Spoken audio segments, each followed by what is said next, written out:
Kanbha police સ્ટેશનના હેડ કોન્સ્ટેબલે નશાની હાલતમાં fast ફૂડની લારી પર જઈ ધમાલ મચાવી. નમસ્કાર મિત્રો, હું વિપુલ પટેલ, શિક્ષાપત્રી સંદેશ ન્યૂઝ સત્યની સાથે. એક નજર આજના મુખ્ય સમાચાર પર.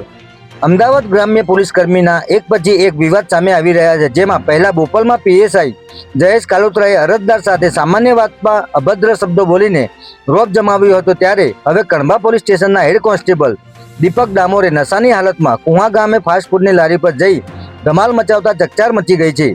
હેડ કોન્સ્ટેબલ દીપક ડામોરે નશાની હાલતમાં ફાસ્ટ ફૂડની લારી પર જઈને ધમાલ મચાવી મારઝૂડ કરી હતી, જેના વિરોધમાં એકઠા થયેલા ગ્રામજનોએ હેડ કોન્સ્ટેબલને મેથીપાક ચખાડ્યો હતો. જે બાદ તેની ગાડી ચેક કરતા તેમની ગાડીમાંથી દારૂની ભરેલી તથા ખાલી બોટલો મળી આવી હતી. સ્થાનિકોએ આ અંગે પોલીસને જાણ કરતા પોલીસ સ્થળ પર પહોંચી હતી, પરંતુ પોલીસ આવે તે પહેલા જ હેડ કોન્સ્ટેબલ દીપક ડામોર સ્થળ પરથી ફરાર થઈ ગયા હતા.